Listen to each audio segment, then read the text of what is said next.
Iniciamos el informe del Ministerio de Salud de este día martes 1 de junio. Hasta el día de hoy hemos confirmado 413.810 pacientes con la enfermedad, de los cuales se han recuperado 362.372. Lamentablemente han fallecido 9.587 personas en la ciudad, lo que hace una tasa de letalidad de 2.32%. Aquí podemos ver, como siempre, la curva de casos confirmados cada día, siempre ordenados no por el día que ha reportado el Ministerio de Salud de la Nación, sino cada reporte lo reordenamos en el día que verdaderamente se había tomado el hisopado para poder representar temporalmente mejor la curva, evitando esas demoras que a veces hay en el cargado y cargando cada persona en el día que se había hecho el test. Cuando uno lo mira de esa manera se ve con bastante claridad lo que siempre insistimos. Luego de Semana Santa, 3 semanas muy altas de casos, en valores de 2.800. Luego 3 semanas de descenso parcial de los casos a un valor de unos 2.300. Y luego la semana que acaba de terminarnos, la anterior, una semana que nuevamente volvió a ascender de manera crítica a valores de 2.700. Y esta última semana que acabamos de terminar, que vuelve a tener un descenso parcial de los casos. Eso se ve con toda claridad cuando, en vez de mostrar los casos día a día, hacemos un promedio de lo que se llama la media móvil de los últimos 7 días, un promedio de los últimos 7 días cada día. Y allí podemos evitar los picos de los martes a jueves y las valles de los fines de semana, y se puede ver con mucha claridad que tuvimos ese aumento tan significativo de una media móvil de 2.800 hace más de un mes, que luego tuvimos el descenso que llegó hasta 2.200 casos por día. Volvimos a ascender esa semana que yo les contaba hasta 2.700 y llevamos ahora unos 7 u 8 días descendiendo los casos lentamente hasta un valor de 2.400, que es la media móvil que reportamos el día de ayer. Acá podemos ver en cada barra, cada década de la vida, siempre les decimos menores de 60 años, son el 82% de todos los que se enfermaron en la Ciudad de Buenos Aires a lo largo de toda la serie, es decir, que la enorme mayoría de los enfermos tiene de 20 a 60 años, como se ve con mucha claridad en esas barras. Sin embargo, el 87% de los que han fallecido tienen más de 60 años y se ve con claridad en la curva verde, que es la tasa de letalidad específica, es decir, la cantidad de fallecidos sobre la cantidad de enfermos de cada década de la vida. Y ahí se ve con mucha claridad que a partir de los 60 años la letalidad empieza a aumentar de manera significativa y luego aumenta cada vez más aceleradamente hasta los mayores de 80 años, y eso explica en buena parte la estrategia de vacunación que ha tomado la Argentina y la Ciudad de Buenos Aires en particular. Hasta el día de hoy hemos realizado 3.796.900 tests en la ciudad. 63.5% de ellos se han hecho a porteños, el resto sobre todo a bonaerenses del conurbano bonaerense. La tasa de positividad ha sido del 27% y la tasa de testeo cada 100.000 habitantes de la Ciudad de Buenos Aires es de 48.791. Gabriel.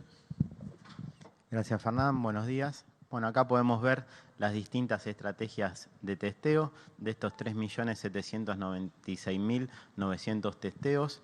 445.319 corresponden a las unidades febriles de urgencias. Recordamos que estas unidades febriles están a la entrada de los hospitales y recomendamos en estas unidades febriles que se acerquen a aquellas personas sintomáticas que allí se puedan realizar los exámenes complementarios para evaluar si tienen alguna complicación en el momento del diagnóstico de COVID. En los dispositivos detectar, que están distribuidos tanto en los barrios populares como en la ciudad, que son 27 en total, se han realizado 579.151 test. Acá se pueden acercar todas aquellas personas que fueron contacto con una persona positiva, y desde acá también se hace el seguimiento durante los 14 días, y al 7º día se testea tanto en cada uno de estos lugares como en el domicilio a aquellas personas que han sido contacto estrecho de las personas positivas. Después tenemos los grandes centros de testeo en la rural, Costa Salguero, Villa Crespo y Parque Chacabuco, que ahí ya se han realizado 1.513.714 testeos. Acá recomendamos con un turno previo que se puede obtener en la página de buenosaires.gov.ar/test, que hay turnos en el mismo día, a que se acerquen todas aquellas personas que fueron contacto, tanto en el dispositivo de la Sociedad Rural como en el dispositivo de Costa Salguero, se pueden acercar también en automóvil para hacerse el testeo. Y por último tenemos en las unidades móviles que están destinadas más a aquellas personas que están en contacto con personas de riesgo, como personas cuidadoras de geriátricos o otras personas que por sus enfermedades tienen más riesgo, se pueden testear en las 15 unidades móviles que están dispuestas en cada una de las comunas. En estas unidades móviles se realizaron 58.693 testeos. Toda esta estrategia de testeo se acompaña continuamente del aislamiento, que aquellas personas que no pueden cumplir el aislamiento domiciliario, seguimos aislándola en los hoteles de la Ciudad de Buenos Aires como para cortar la cadena de contagios. Seguimos ahora con la vacunación COVID, con Fernán. Gracias, Gabriel. Bueno, como siempre contamos, estamos completando la fase 4 y 5 del plan estratégico. Siempre ordenándolo por grupos de edad, por quinquenios de edad, bajando de los 60 años hacia abajo cada 5 años. Lo que hoy iniciamos es, a partir de este momento, queda abierta el empadronamiento para todos los grupos de riesgo mayores de 18 años. Esto significa a todas las personas con condición acompañante de 18 a 60 años. Por supuesto que de 45 a 60 ya se había realizado la semana anterior, pero ahora de 18 a 45 e incluyendo todavía los que ya se venían empadronando, toda persona con condición acompañante se puede empadronar en la ciudad. Recuerden que las condiciones son específicas y taxativas, que cada una de las enfermedades está bien definida en la página, mírenlo bien. Y recuerden que los factores de riesgo cardíaco, como son dislipidemia, trigliceridemia, presión arterial alta, sin daño cardíaco, no están incluidos en esta etapa. Solamente se incluyen las miocardiopatías, las enfermedades del corazón estructural. Luego, por supuesto, las enfermedades respiratorias y todo el resto de la lista que ustedes ya pueden ver allí en la página. Todos estos criterios han sido definidos por la CONAIN y el Ministerio de Salud de la Nación, y nosotros los hemos aplicado tal cual ellos lo han definido. Entonces, a partir de este momento, todos los mayores de 18 años con cualquier condición de riesgo en la Ciudad de Buenos Aires se pueden empadronar. También se pueden empadronar la totalidad de los trabajadores de la educación, la totalidad de los trabajadores de la seguridad, la totalidad de los trabajadores de desarrollo humano territoriales y de los comedores. Todos ellos pueden a partir de ahora empadronarse, van a ser vacunados a lo largo de esta semana y la semana próxima. Nosotros, con las entregas de vacunas que el Gobierno Nacional nos ha hecho y tiene comprometido para hacer a lo largo de esta semana, seguramente para finales de la semana que viene habremos podido vacunar al menos con la primera dosis a todos estos grupos. Así que le pedimos a todos que se empadronen, que pongan bien los datos y nosotros nos vamos a ir ocupando de invitarlos a vacunarse en los próximos días. Perdón, si volvés un segundito para atrás. Sí es importante recordar que el sitio de empadronamiento es buenosaires.gov.ar/vacuna de condición de riesgo para aquellos que tienen condición de riesgo y si no, para cada uno de los estratégicos, la barra estratégico. Hasta el día de hoy hemos recibido 1.200.712 aplicaciones de vacunas, de las cuales aplicamos 1.137.630, 94.75% de ellas. A lo largo del día de hoy y de mañana vamos a aplicar las vacunas que aún nos quedan. Eso significó, hasta los datos de ayer, que alcanzamos prácticamente el 28.78% de los porteños ya han recibido al menos una dosis. Y si uno toma sobre los grupos de riesgo, que son 1.200.000 personas, el 70.82% de los grupos de riesgo de la ciudad ya han recibido al menos una dosis. Y al mismo tiempo, esa vacunación significa el 9.14% de la población porteña que ya ha recibido la primera y la segunda dosis, que es el 22.85% de todos los grupos de riesgo ya tienen el esquema completo aplicado. Con los trabajadores de la salud ya hemos vacunado 196.202 personas, de las cuales 147.355 ya han recibido el esquema completo. En los adultos mayores de 60 años, en todos los grupos de mayores de 60 años, aplicamos 584.769 dosis y 111.317 de ellos ya han recibido esquema completo. Y en las personas con condiciones de riesgo, hasta ahora que eran mayores de 45 años, que era lo que estábamos vacunando, recibieron 54.528 personas la vacunación y como yo les dije, en estos días vamos a ir avanzando con estas categorías. Y del grupo de estratégicos, básicamente trabajadores de la educación y de la seguridad, 28.021 personas ya recibieron la primera dosis, de ellos prácticamente 16.000 personas de trabajadores de la educación también han recibido la segunda dosis. Paula. Gracias, Fernán. Buenos días. Bueno, en relación a las personas adultas mayores, las dosis aplicadas en los centros de vacunación ascienden a 635.838. Ustedes saben que tenemos varias postas distribuidas por toda la ciudad. Cuando las personas se empadronan, posteriormente les llega un turno en algunas de ellas. Tenemos algunas muy grandes, que son muy conocidas, otras más pequeñas, pero que son accesibles para todos los vecinos y las vecinas de la ciudad. Para la población adulta mayor que vive en alguna institución, sea un geriátrico privado o alguna institución, por ejemplo, sacerdotal o religiosa o alguna residencia donde viven para estar en forma de rehabilitación, hemos podido aplicar 17.465 dosis. Y en domicilios hemos aplicado ya 4.259 dosis de vacunas. Gran parte de esta población también hemos podido avanzar con las últimas entregas en la segunda dosis.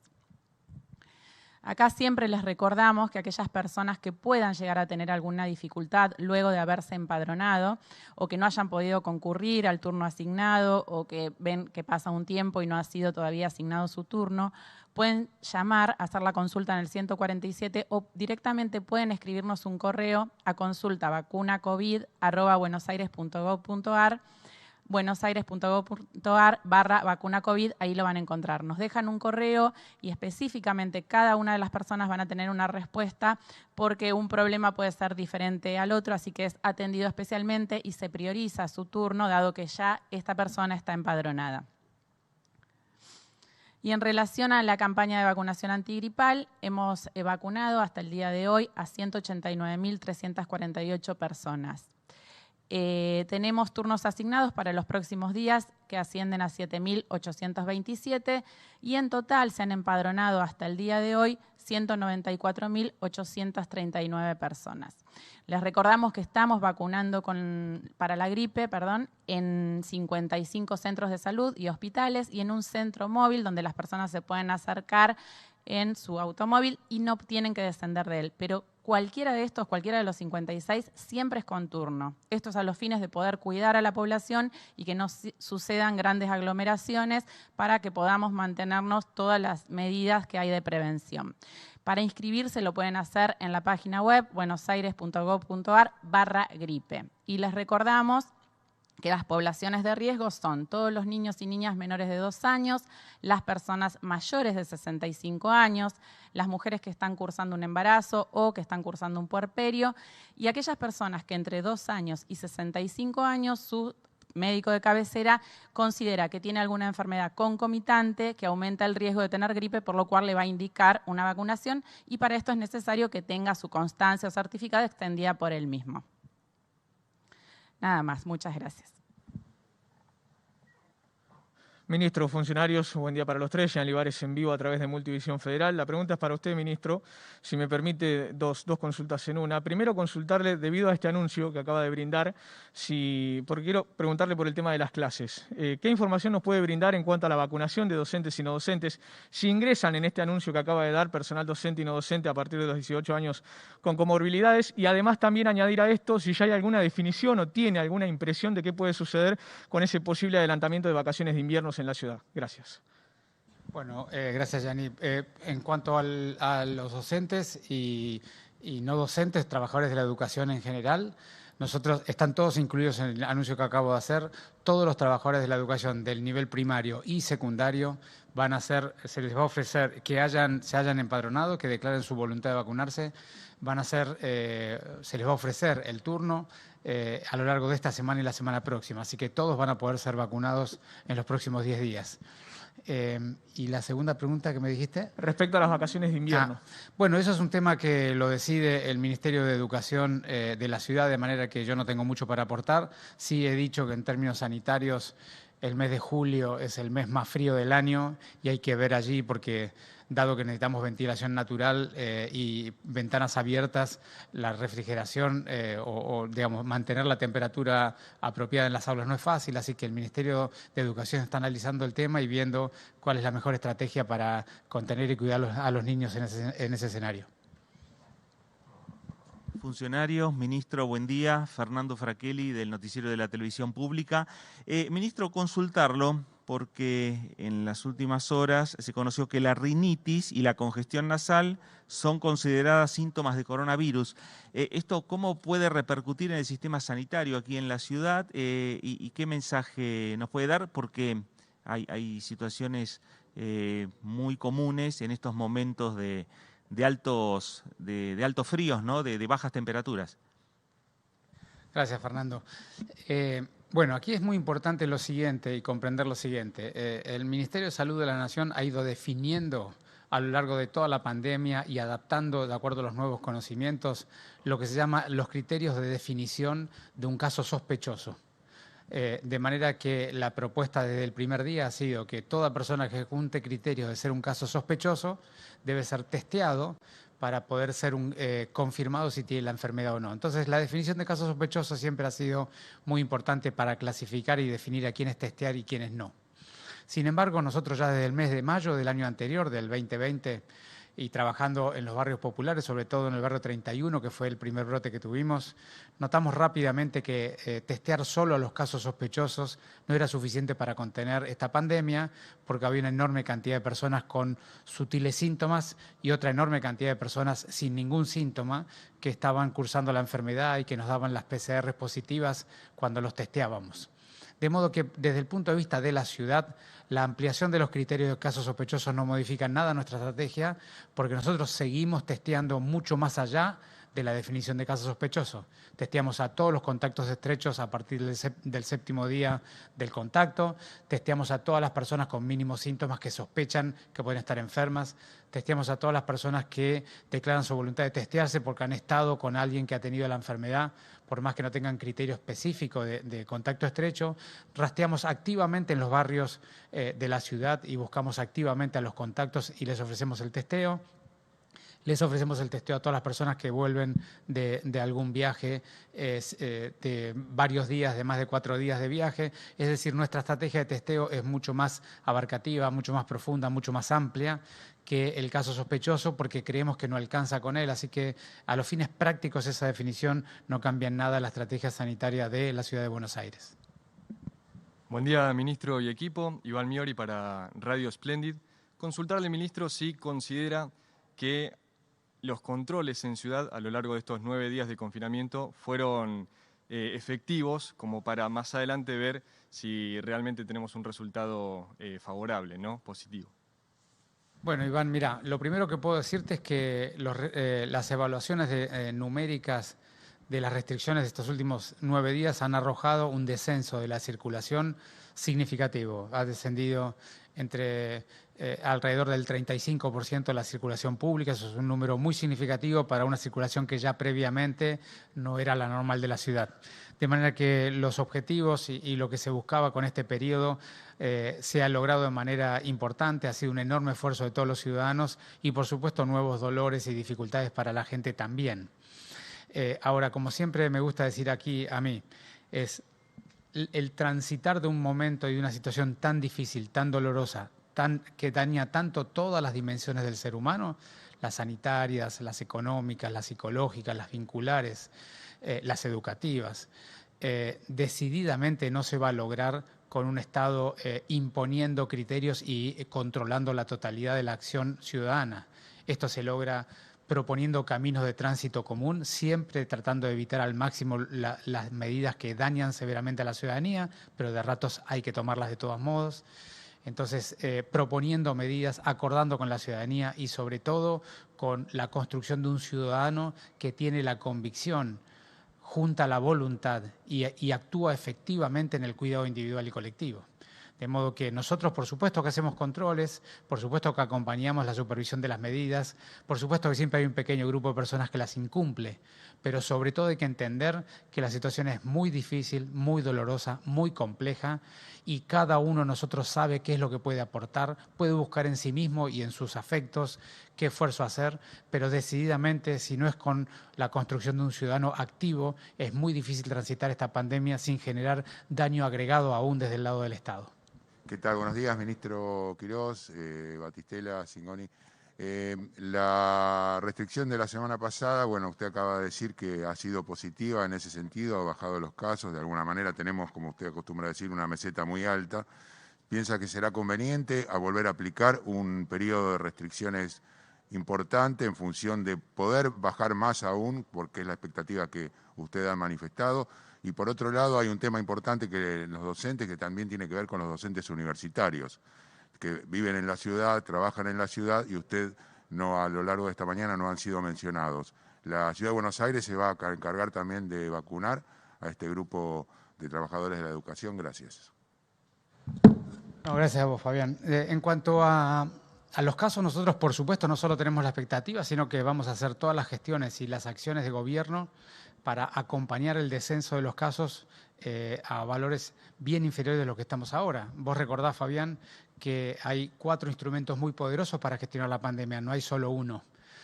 Y de los 4 instrumentos poderosos, el primero de todos es rastrear, testear y aislar. Yo siempre les mostramos aquí entre los 3 todos los números de intensificación de rastreo y testeo. La Ciudad de Buenos Aires está testeando entre 20 y 25.000 personas por día. Y tiene una tasa de positividad que trabaja permanentemente para descenderla, porque ese es un instrumento esencial para contener la pandemia. El segundo de ellos es la vacunación. Le mostramos los datos de vacunación. Vacuna que llega a la ciudad en los siguientes 7 días se aplica, de manera que inmediatamente como recibimos las vacunas las aplicamos, porque es nuestra tarea ofrecerle a la ciudadanía las vacunas correspondientes. Y la tercera es construir un ciudadano que tiene claridad de la información, tiene información precisa y oportuna y tiene la voluntad y la convicción que tiene sentido el cuidado colectivo e individual en una pandemia de tamaña gravedad y de tamaña duración. Así que esas 3 primeras dimensiones, que son gestión esencial de la pandemia, tienen la enorme virtud de que no generan ningún daño y por eso hay que poner tanta energía en ellas. Y luego tenemos un cuarto componente, que son las restricciones que los gobiernos tenemos que poner periódicamente cuando la curva tiene una aceleración o un comportamiento inapropiado. Por supuesto que esa cuarta restricción, todas generan daño. Daño de diferentes dimensiones, daños sanitarios cuando no se pueden tener otras enfermedades, daños económicos, daños de la salud mental, daño de la evolución y la construcción de la personalidad y la capacitación o la educación de los niños, daños de la socialización de los adultos y adolescentes. En fin, todas nuestras medidas generan daño, por eso siempre creemos que hay que explicarlas con mucha claridad, usarlas en los momentos oportunos y en la intensidad apropiada.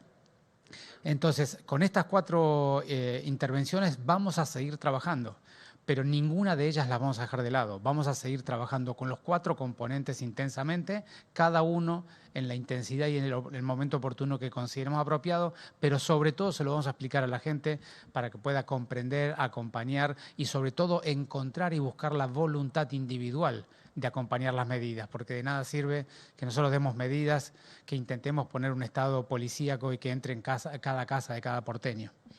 Y luego, yendo a tu segunda pregunta, también es muy importante, y es, nosotros vamos primero por los grupos que tienen mayor riesgo, siempre ordenados por la edad, que es lo que define el riesgo individual de tener una enfermedad grave y mortal.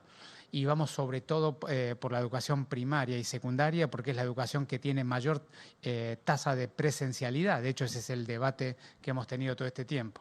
Y por supuesto que los docentes universitarios también van a ser vacunados. A partir del fin de la semana que viene empezaremos nuevamente las aperturas de vacunación, ya no para los grupos de riesgo o estratégicos, sino para los grupos de población general, por edad, por quinquenio de edad, y allí le vamos a ofrecer la vacuna a todos los docentes universitarios.